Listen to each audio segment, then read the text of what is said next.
This is TaskSpoon, the series where I aim to complete the collection log one random task at a time. After nearly 2 years and over 4,000 hours of gameplay, I'm finally ready to take on RuneScape's endgame as I venture into the elite tier. Welcome to Season 4 of TaskSpoon.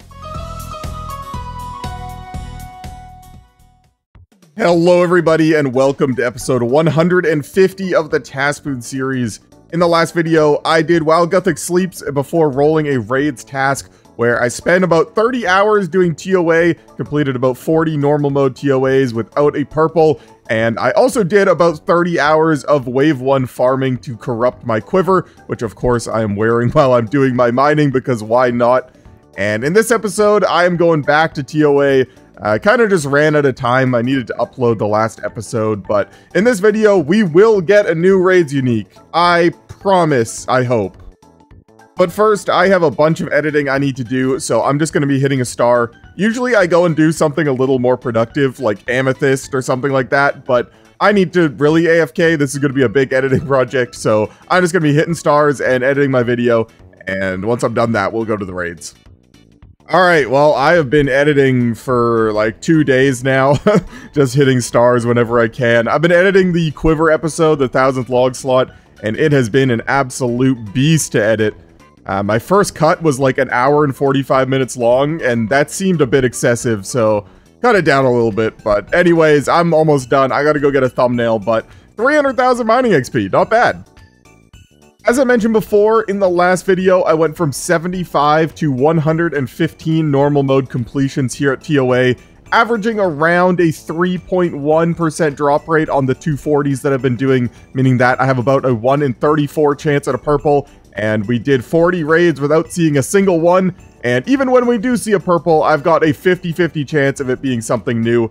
So, not the best odds here. Really sad that we didn't end up getting one in the last video, but I'm just going to go right back into TOA. Things we are looking for here, obviously a shadow would be amazing, but really, I just want a fang. As soon as I get a fang, I can do so many other things, and I'm probably going to end up going to chambers in the next raids task for a deck scroll. But for now, we're just hunting a fang. If we end up with a shadow, that's amazing. A Masori body wouldn't be bad. The only thing I don't want to see is a Masori mask, or a dupe, of course. So, yeah, let's just jump right into it. I know that my previous raids last video have no effect on the drop rate of the raids that I'm doing now, but I'm really hoping that we don't go super dry again. I did about 60 hours in the last episode, split between 30 hours of raiding and 30 hours of wave 1 farming, and I'm already a little bit behind on the recording, so hopefully we can get a new unique here and move on quickly. Well, that went pretty well, considering I forgot to change my spellbook and the runes in my rune pouch, so that was just completely useless, but other than that, almost exactly 30-minute raid, 3.18% chance, pretty good. No purple. One of the things I forgot to mention is technically the jewels for the Karis Partisan also count for the task, so not only are we trying to get a purple and then have to win a 50-50 chance for it to be a dupe, we're also trying to avoid the red Eye of the Corruptor, because I don't ever really have a use for it, and I would much rather end with a fang. So even though it would complete the task, I'm hoping that I don't get it. Somebody tell me how I just mentioned that I forgot to change my spellbook last raid, and I still managed to forget to change my spellbook before this raid. My stupidity is immeasurable. Okay, remember, change your spellbook. Change your spellbook. That's all I need to remember. Unless I get a purple and I don't need to come back here. No, okay, change your spellbook. I know the last episode was a lot of TOA. I haven't actually edited it yet, but that's like the main and only thing that I really did for the whole episode, and I really don't want that to be the same for this episode. So I'm probably going to end up skipping a lot of what I do here and just focusing on grinding out the raids and less on recording, just because I want to get purples. You know, that's kind of the interesting part of TOA. I'm just doing the same thing over and over again. So yeah, skip forward to the next interesting thing that happens. Why, hello, Future Spoon here. Figured this would be a good time to talk to you a little bit about what's going on with me. In the background, you can see about 16 hours of my life go by with me getting nothing at TOA, but you may have noticed this video has gone up on a Wednesday, which is not my regular upload time. I am currently on vacation as we speak, right now. I'm on a week-long vacation, which is very nice. Got to see some friends and family, And yeah, I decided that I wasn't going to have 2 videos ready to go up on both the Saturday before I leave and the Saturday when I come back. So figured I would just do the 1 video in the middle of the week, and hopefully we'll get back to the regular upload schedule soon. But unfortunately, I am currently stuck on a pretty terrible task, both in terms of what I have to do and how long it's taken me.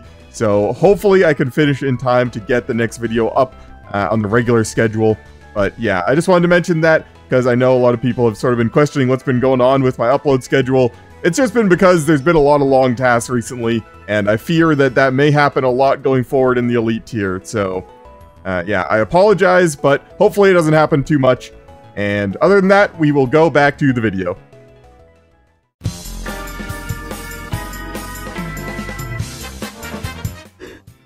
Oh my god! I actually get a purple? No way! Let's go! Finally, the first purple of the task on raid number 56. I had almost given up at this point, not gonna lie. Yesterday, I was really demotivated, and I decided to just do some, like, AFK Isaiah blood rune crafting to kill some time, because I needed to sort of mentally reset. And today, did a few more, and we actually get a purple. Now, unfortunately, there's still a 50% chance that it's something we already have. So I'm just hoping for anything new so I can stop doing raids. Again, specifically, we're hoping for a Shadow or a Fang. Masori top would be great. At this point, a Masori mask would honestly be totally fine. Just anything to get me out of the Tombs of Amasket. That's so good. Let's freaking go, finally.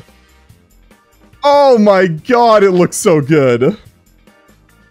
Oh my god, just look at me. I finally look like I belong here. No more Zamorak Hasta. Although I will say, very happy that I got it before this task, considering 56 raids using the Blade of Saildor on Stab would have kind of sucked. But, oh, it's so good. This is actually so incredibly massive for the account and the progression. I can't believe I made it this far without one, to be honest. But let's go talk about the Fang. Yasmumpton's Fang has a couple of unique passive effects, which aim to make the accuracy and damage more consistent. So for starters, anytime you use it to stab, it doesn't work with the slash anymore because they had to nerf it because it ended up being better than a lot of slash weapons, even though it's a stab weapon. But anytime you're on a stab style, which is the stab, lunge, and block, your accuracy roll will actually be rolled twice. And as long as either one hits, then you get a hit. So you essentially get 2 accuracy rolls every attack. As well as when you're in the Tombs of Amasket, it's somehow even more accurate. I don't really know how it works, but it essentially makes the Fang the best in slot weapon in TOA for everything, pretty much. Maybe not Kefri, but either way, the accuracy is extremely high, as well as the damage calculation. Instead of most weapons being from a 0 to your max hit, the Yasmumpton's Fang is 15% of your max hit to 85% of your max hit. So you won't ever hit as hard as other weapons, but essentially you're guaranteed to hit somewhere in the middle, which just makes the damage really consistent. That combined with the double accuracy rolls means that you're essentially always going to hit, and you're always going to hit somewhere in the middle range of your damage, which ends up being really good for long-term fights. Like, your DPS over time ends up being so much better than having the randomness of being able to miss more and being able to hit super low. So the Fang is like the best stab weapon in the game for anything that has high defense. Now, there are some downsides to the Fang. For starters, it is a 5-tick weapon, whereas most of my other weapons are 4-tick, which means that just going from a 4-tick to a 5-tick weapon, you're already losing 20% DPS just based on the attack speed. Which is not great. And also, anytime you're fighting low defense enemies, you're not getting any value out of the double accuracy roll because you're often hitting anyways. Then that sort of passive effect that you're compensating the slower attack speed with isn't really valuable. So anytime I'm fighting low defense enemies, I'm probably not going to be using the Fang. Blade of Saildor is really good for that. And other than that, the special attack is also not great. It is 25% special attack energy for increased accuracy, and it takes away the lowered max hit of the Fang. So it uses your true max hit as well as has extra accuracy. But other than that, it's not great. I mean, it's fine. Sometimes you might end up using it, but for the most part, you want to use different spec weapons.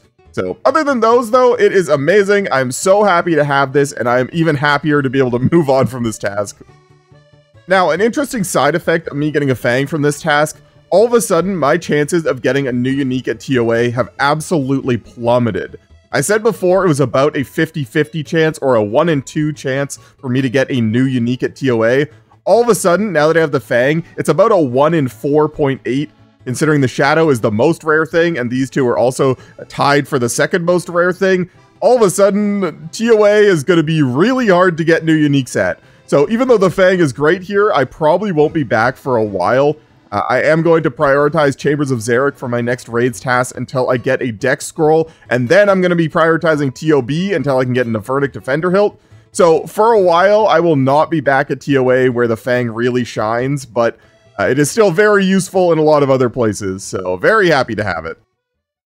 Anyways, we are moving on. Finally, let's go roll a new task.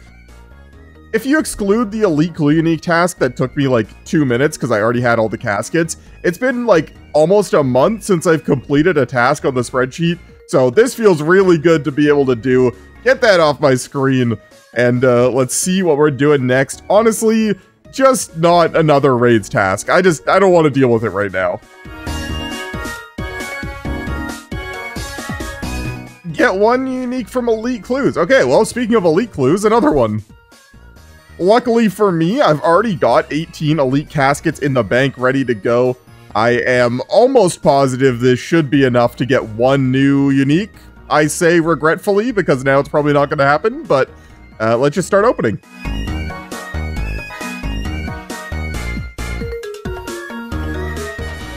Well, there you go. Bucket Helm. Nice. Cool. Fantastic.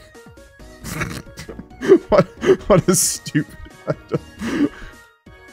I don't know why, but I feel like the task generator is like broken. It's given me so many Elite Clue tasks. I only have 1 left on the spreadsheet now. And as soon as I roll, it's actually kind of a good thing. As soon as I roll that Elite Clue task, going forward, I can just open all of my Elite Clues because I'm done with them on the spreadsheet. So at least that's kind of cool, and I won't have to worry about it. And honestly, that's a great feeling, because Elite Clue tasks have been some of the ones that have given me the most trouble. Only recently, I've been able to stack up a bunch of them, because I haven't had any in a row, and I've done a bunch of things where I got Elite Clues. So I guess it's good, it's just sort of weird, I don't know. But either way, there is a second task done for the video. The first one took me like 47 hours, and the second one took me like 30 seconds. But we're done, let's go. And let's go roll a new one. Alright, let's try that again. Complete the Elite Clue task, and let's see what we're doing. Get a Spirit Shield or Holy Elixir. Okay. So, for anyone that may not know, the Spirit Shield and Holy Elixir come from the Corporeal Beast, which is a boss that I have never killed solo, so this will be interesting. I believe I will be doing the stat draining method where you drain all of its stats to the point where you never miss because it has 0 defense, and it can barely hit you because it has 0 magic and 0 attack. So this should be fun, but I do have a plan to do something before we start this. Over the last couple weeks, Jagex has made a bunch of changes to the Tormented Demons, and I think this is my time that I am going to go there and try and get a Tormented Synapse. If I can upgrade my Arc Light to an Ember Light, which won't really matter because I won't be using it to attack him, but it will help with the specs. The Ember Light spec, I think, is like 50% better than the Arc Light spec. I believe Arc Light reduces their stats by 10%, and the Ember Light is 15%. I'm not really sure. I'll need to look that up. But my plan is I'm going to go and kill some Tormented Demons. I do have a Greater Demon Slayer task already. I can go and kill 234 Greater Demons, which is about halfway to the drop rate, especially if I end up using Braces of Slaughter, which I'm not sure if I will, but if I do, then I can do like 200 and something kills there and just hope for the best, I guess. I've never really killed Tormented Demons on RS3 or now on here, so this is going to be new to me, but I'm going to go look into it. So this is what I'm going to be going with. Everything here is fairly standard. I got the full melee setup, the full range switch with the Bofa and the Crystal, but you also might notice I have a few special things here. The Darok's Great Axe and the Heavy Ballista. These are for a special mechanic. When the Tormented Demon's burning shield goes down, your next hit is a guaranteed hit with a bonus damage based on how slow the weapon is. So you want to use your hardest hittest slowing weapon. And for melee weapons, it has to be a crush weapon. For range, it has to be a heavy weapon, so javelins or bolts. And these are my slowest, heaviest hitting weapons. And obviously, they can use prayers. So if it's praying melee, I'll use the ballista. If it's praying range, I'll use the axe. And yeah, that's essentially what I've learned from the internet. Other than that, I'm just going to go and learn myself. Because like I said, I've never done this before. So I have no idea if the inventory setup is good or bad or what. I'm just going to go for it. The other reason I feel like this is a good time to do this, the official spreadsheet was updated, and they added a Tormented Demon unique to both the hard and the elite tier. So technically, I should have to get one to even continue in the elite tier, which I didn't realize until I'd already rolled the task. So I am going to try to get one right now. I don't know if I'm going to force myself to, because technically there should be one Tormented Demon unique task in the hard tier still that I would need to do. So I'm just going to start, and if it's not terribly painful, I'll probably continue until I get one. Obviously, I would love to have Burning Claws as well as 2 Tormented Synapses in the long run, so I am going to have to kill a bunch of these, but for now, we're just going to do the Slayer task, and then I'll decide what I want to do from there.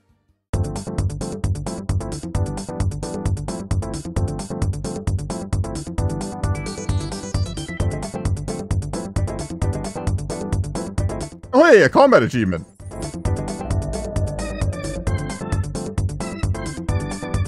Oh hey, another combat achievement. Okay, well, that was interesting. Not as bad as I thought it was going to be, although again, I am doing this after the fixes and changes to make them way better, so I can only imagine how bad they were before, but admittedly, I did get 4 rune plate bodies in like 9 kills, so that's kind of nice. And yeah, I don't know, it was kind of fun, I guess. I don't know, sure. By the way, my most disappointing revelation so far about these Tormented Demons isn't even about the Tormented Demons themselves, but rather the fact that for some reason you can't put javelins in the quiver. And they don't count as like quiver-fired ammunition, so they don't get the extra bonus for it being charged. Don't know why, they're ammunition, but apparently Jagex said, yeah, that's where we draw the line. They don't go in a quiver. So that's kind of cringe. Hello and good morning to the gamers. By the time that I finished that raids task and actually started the TDs, it was already pretty late, and so I decided to just go back to the blood rune crafting for a bit, but this time actually for a purpose. Last time I mentioned that I was doing blood rune crafting, it was essentially just because I needed something to do while I AFK'd while I ate, and I actually ended up getting pretty close to a rune crafting level, which, spoiler alert, I'm gonna get right now. 92 rune crafting, but this time I actually have a reason for it. TDs drop ashes as their main sort of, you know, a guaranteed prayer drop, and I figured that if I can make some wrath runes and bring Sinister Offering, then I can just accumulate 3 ashes every 3 kills, and then I'll get more prayer XP while I'm killing TDs. I don't really know if it's like worth it per se, but I've wanted to build up a bit of wrath runes anyway, and 92 rune crafting will make getting a boost easier, and I'm gonna go and buy some extracts and do the whole thing that I mentioned in the Guardians of the Rift episode. But I also had all these blood essences from TOA that I wanted to start working my way through, so I'm just gonna finish off this one, and then I'm gonna go and make some wrath runes. So at 92 rune crafting, all I need is a +3 boost to make wrath runes, but if I can end up with a +5 with preserve, hopefully I can do a couple trips. And I got 125 scarred extracts. I don't know how many wrath runes this is going to make, whatever 125 times 60 is, but it doesn't really matter. I just figured this was a good amount, and hopefully I can get a boost.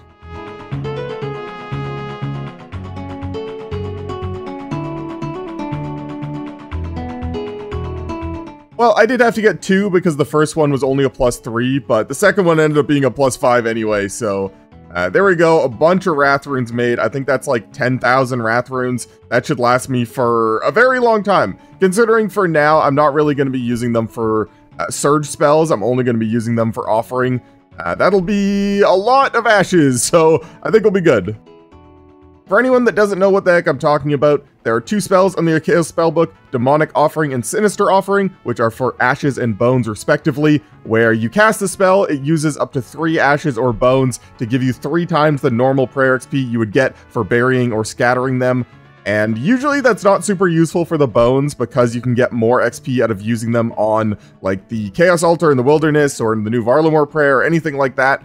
But for ashes, there is no other way to get bonus XP out of ashes. You can't use them on an altar. You can't really do anything with them other than this. And so what you do, you just cast the spell. As you can see, I had 3 ashes in my inventory, but just consumes them, gives you magic and prayer XP. So I can now do that while I'm killing the TDs. I just have to get 3 of them at a time. So I don't really know how worth it it's going to be, but figured I might as well do it now that I have the rune crafting level and 10,000 Wrath runes to go through.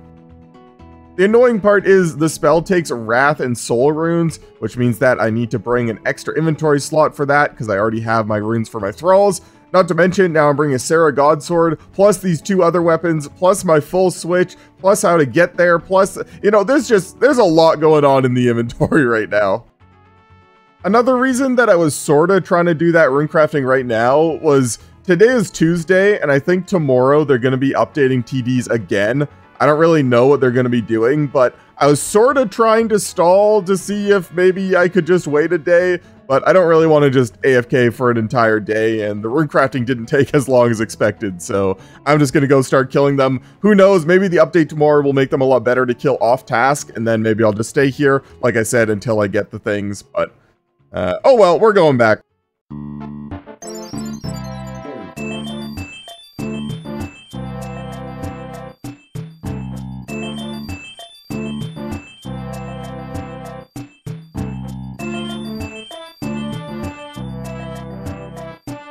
I don't know why I assumed that the projectiles would clean up after the enemy died, but they definitely didn't. But this does give me the opportunity to show off something that I learned from the Reddit.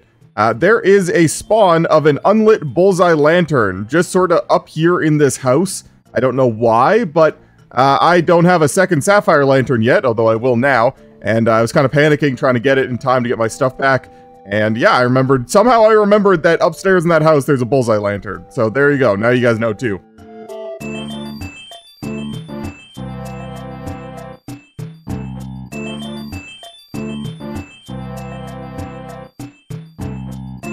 I realize now that I never really actually talked about what the heck I was doing here, but Tormented Demons drop 2 new unique items, the Tormented Synapse and the Burning Claws.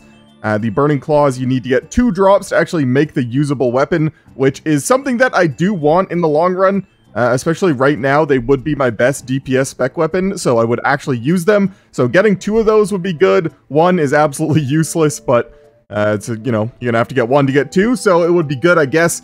And the Tormented Synapse, I talked a little bit more about them in the While Guthix Sleeps episode, but you can use them to make the 3 upgraded Demon Bane weapons, Scorching Bow, Emberlight, and the staff. I forget what it's called.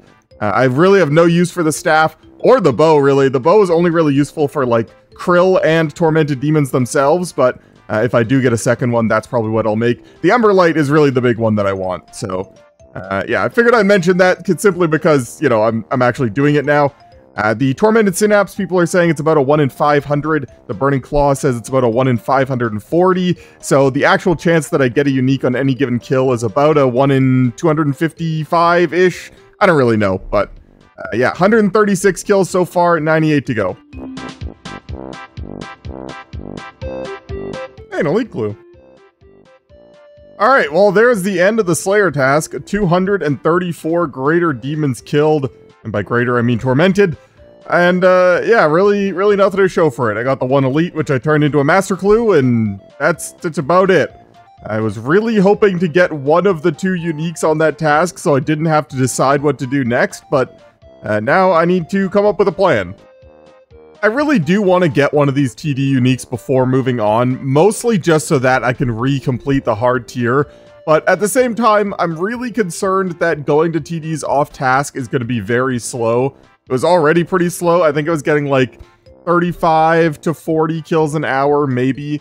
The 230 whatever kills took me like 7 hours, so I'm really concerned going back there and just camping them off task could be really slow, but at the same time, I'm not really sure if going and getting a Slayer task is going to be much faster.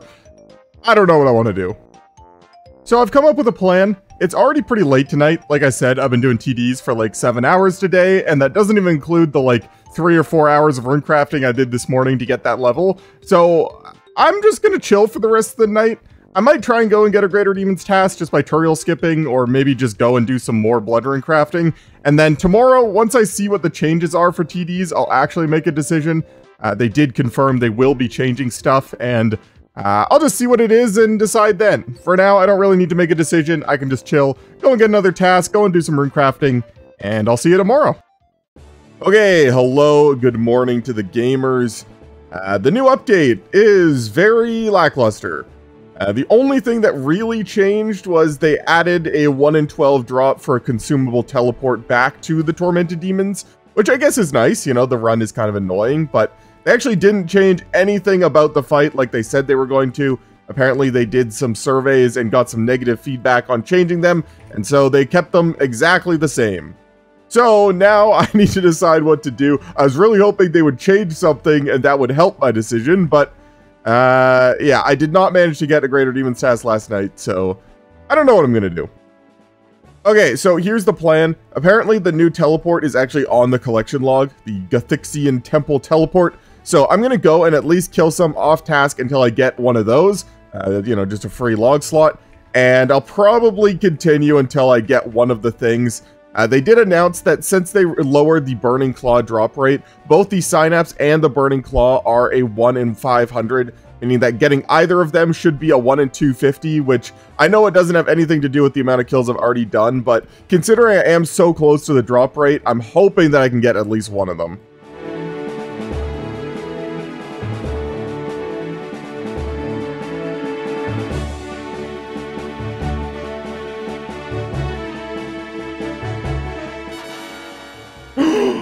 Okay,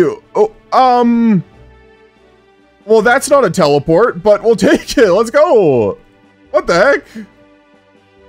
I've literally been here for 4 kills since the start of today. So, yeah, I guess I'm glad I went back. Cool. Now, I would have rather the Synapse, but oh well, sure. Now, I'm still going to stay here until I get the teleport, which shouldn't be too long. Apparently, it's a 1 in 12, but that does make me feel a lot better. After I get the teleport, I can go and do my Corp task, and then I'll just come back for the Synapse and maybe another Burning Claw next time I roll the Tormented Demon task that I did add to the Elite tier. Again, kind of sucks that I can't use the Emberlight on Corp, but we will definitely take that.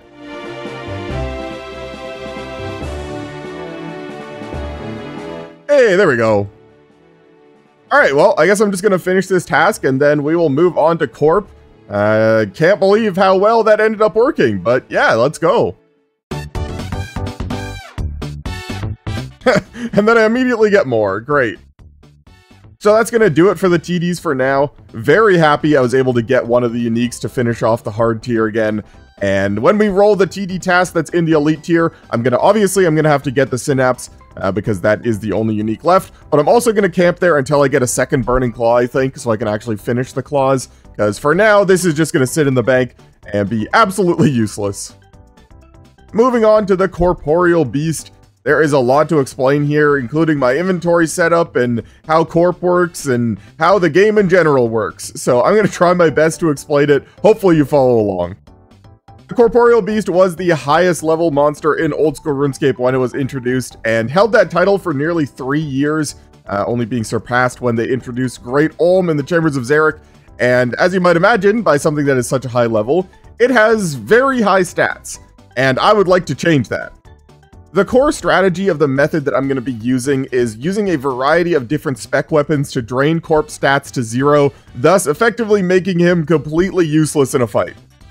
You do this by using a combination of 3 different spec weapons to drain all of its stats to 0, being the Dragon Warhammer, the Arclight, and the BGS, and you do it in that order. Dragon Warhammer to start by lowering its defense, then the Arclight to lower all of its melee stats to 0, then the BGS to lower its magic to 0, and by the time you've done that, it's essentially just a useless combat dummy. I go in there with a Zami Spear, I hit it a bunch, I get the kill, and we go again.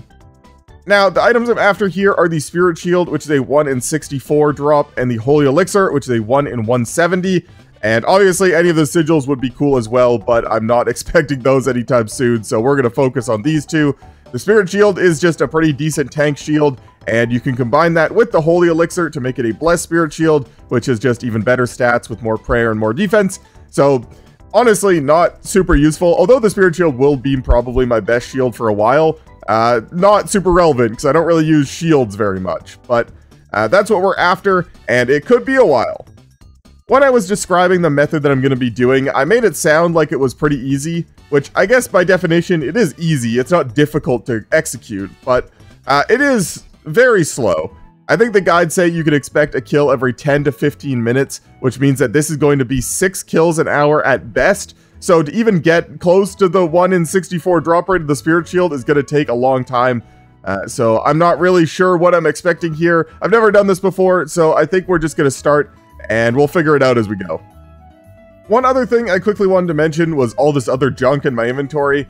Essentially, when you're speccing down Corp, the only thing you care about is accuracy, because when you leave the cave, Corp regens its health very quickly. And so these items are all just things that have high accuracy for the styles that I'm going to be using. So for the Dragon Warhammer, I have the Mythical Cape and the Dwarven Helmet for Crush bonus, as well as the Brimstone Ring for everything. And then for the Arclight and BGS, I have the Warrior Helm for a bit of extra slash bonus. Not super relevant, but I figure anything will help. So I wanted to talk a little bit more about exactly what I'm doing here. I know I briefly mentioned the method, but I wanted to give you a little bit more detail so you can follow along. For starters, I'm using my construction cape to refill my spec in my house. It is a little bit slower than using for something like the Desert Amulet 4 at the Narda statue, but this way I can just go to the jewelry box that I already have in my house and take the Games Necklace from there, and I don't go through a bunch of Games Necklace charges. So a little bit slower, but it saves me a lot of resources, so I think it's worth it. And for starters, I'm using the Dragon Warhammer spec. I'm specking the boss 3 times. Each spec of the Dragon Warhammer reduces the boss's defense by 30% of its current defense, which means that the first spec brings it to 70%, the next spec brings it to 49%, and the third spec brings it to like 30-something%. I don't actually know off the top of my head, which means that for the rest of the specs, it's already at 30-ish% defense of its regular value. After their defense is lowered a little bit, I switch over to the Arclight, where I want to spec the boss 20 times. I mentioned earlier in the video that I thought the Emberlight would be an upgrade here, but turns out that if you're hitting a demon, it would be an upgrade, but when you're hitting a non-demon, the specs are exactly the same, so it didn't actually matter in this case. But what the Arclight spec does is lower their attack, strength, and defense by 5% of their level +1, which means that after speccing the boss 20 times, essentially it has 0 attack, 0 strength, and 0 defense. Now, you might be thinking, you've lowered his attack, strength, and defense to 0. Aren't you done? Can't you just kill the boss? And, no. Turns out Corporeal Beast actually does the majority of its attack with magic. So the next thing we're going to do is swap over to the BGS and do 200 damage worth of Abando's Godsword specs. The BGS spec works based on the amount of damage that you do, and it lowers his stats in a specific order, which is defense, strength, prayer, attack, magic, range. And we already lowered its defense, strength, and attack to 0, and it doesn't have a prayer level. It's Corporeal Beast, so it doesn't have prayer, which means that the only thing left in that list, at least, is magic and range. We don't care about the range level, but we do care about the magic level, and so we do 200 BGS damage, which lowers its magic level low enough that it'll pretty much never hit us, but we are also wearing magic defense gear for the most of it, so essentially, after we're done all of these specs, it has no attack, no strength, no defense, and no magic, which means that it is essentially just a walking training dummy, and you just kill it. So the specking part can be annoying, but once you're done specking, it is essentially just sit there and wait. The only other thing of note is there is a dark core that spawns. I believe it has a 1 in 8 chance to spawn every time you do a certain amount of damage to Corp. I don't really know how it works, but I talk about it a little bit later in the video, so I'm not going to go over it now. But yeah, that's pretty much it. Spec him to 0, kill the boss, get the loot, and repeat. Okay, well, other than when he decided to just slap me a 39 for no reason, it went pretty well.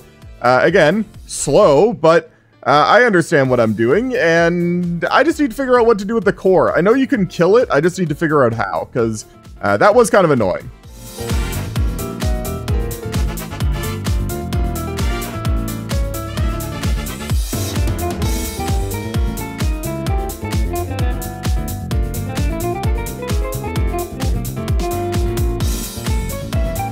So a couple of things I want to talk about that happened there. First of all, I did manage to do the core kill correctly, which from my understanding, all you have to do is hit and kill it as soon as it lands on top of you, and then on the very next tick, run 2 tiles away, which will put it in this weird state where it's dead, but because you move 2 tiles away, it tries to jump at you in the middle of its dying animation, and it actually dies mid-air, which puts it in this state that the game doesn't know what to do with it, and it thinks it's still alive, so it won't spawn another one, but it's actually dead, so you don't have to deal with it.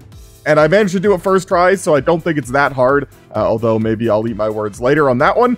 And the second thing was I killed the boss with the Crystal Halberd spec, which was just for a combat achievement for 4 points. So yeah, 2 good things there. Gonna keep going. So I do actually want to correct myself before we go any further. The Arcane Sigil would be amazing for me right now. The Arcane Sigil is the only sigil you can do anything with without a Blessed Spirit Shield, and in this case you combine it with the Eladinus Ward to fortify it, which gives it the defensive capabilities of the Arcane Spirit Shield with extra offensive capabilities. It is the best in slot mage offhand in the game, so Arcane Sigil would be pretty good. I was just doing some research into a different Corp method as I remembered that and figured I might as well mention it before I forget. The other Corp method, by the way, is something that I really wish I could do, but from the looks of it, you kind of need a Void Waker for it to be any good. But essentially, you don't drain its stats, and instead you just go and heal a lot. And every time you go and heal, you get your spec back, and then you go back and you double Void Waker him, and then you just hit him with the Osmumten's Fang. Now that I have a Fang, I kind of forgot I actually have access to that method, but from what I've seen, it's only really good if you have the Void Waker to augment the damage from the Fang, but for now, I'm just going to continue with this.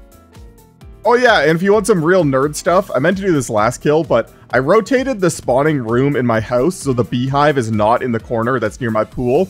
Usually I have the beehive there, so when you click on the pool, your character passed to this side of it instead, which helps when I'm going to the spirit tree or fairy ring or like anywhere else that I usually want to go. But in this one instance, I want to go to the jewelry box most often. So now when I go here, my character will pass to this side, and then I'm 1 tick closer to my jewelry box. I know that seems like some real nerd stuff, but when you have to go back to your house and then go back like 30 times a kill, it does make a difference. So yeah, there you go.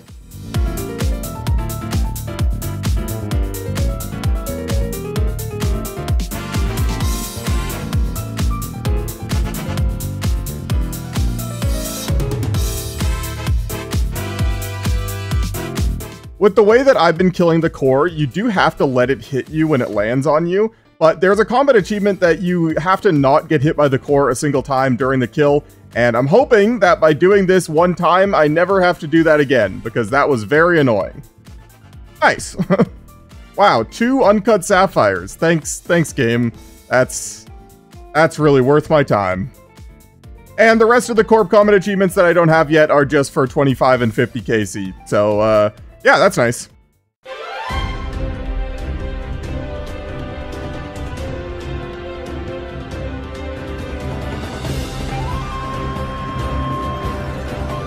Oh yeah, another thing I wanted to quickly correct myself because I was wrong in something before. The Emberlight wouldn't actually help at all at Corp. For some reason, I thought that the Arclight was a 5% spec, 10% on demons, and I knew the Emberlight was 50% better, but I thought that it was a 7.5% and 15% difference, but instead, for some reason, it's 5% on non-demons and then 15% on demons. So unless you're actually fighting a demon, it doesn't change the spec of it at all. So that actually wouldn't have helped here, which is good and bad, I guess. I don't know. Hey guys, Future Spoon here. Just wanted to remind you that if you're enjoying the video, don't forget to leave it a like. And if you want to see more in the future, maybe check if you're subscribed, as both those things really help my videos out with the YouTube algorithm. And honestly, I just like when the number go up. So if you can make the number go up, it would make me happy. Thank you.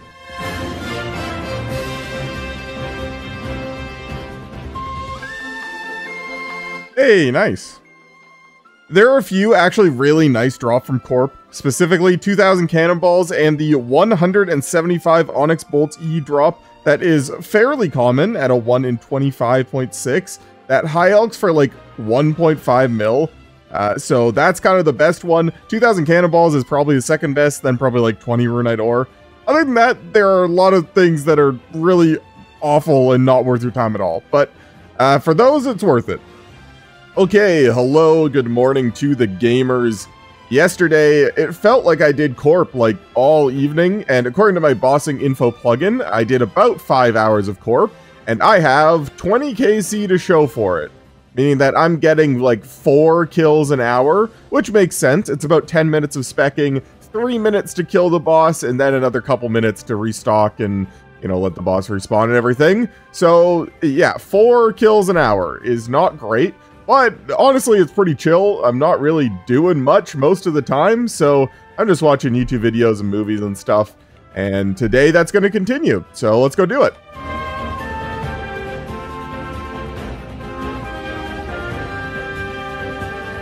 Hey, 25 KC achievement. That honestly scared me. I saw the pop-up before the loot and I thought I got something, but yeah, cool. Free your combat points.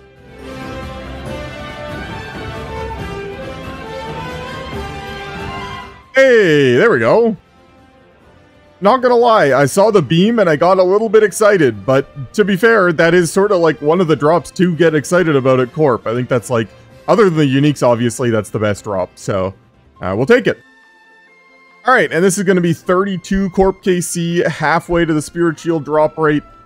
I don't really know what to say here, man. This is really boring.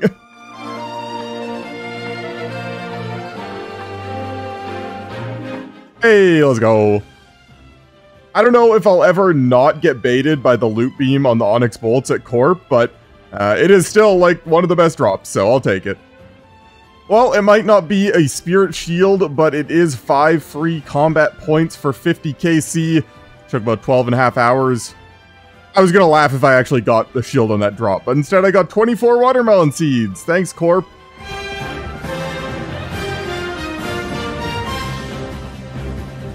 Hey, let's go. That was actually going to be my last kill before I went to bed, because it's like 2:30 in the morning and I've been doing this all night, but yeah, good to end it on a high note. Hello, good morning to the gamers. I did a couple hours of Corp this morning, put us at 64 KC, exactly on drop rate for a Spirit Shield with no uniques. So, very sad, but we continue.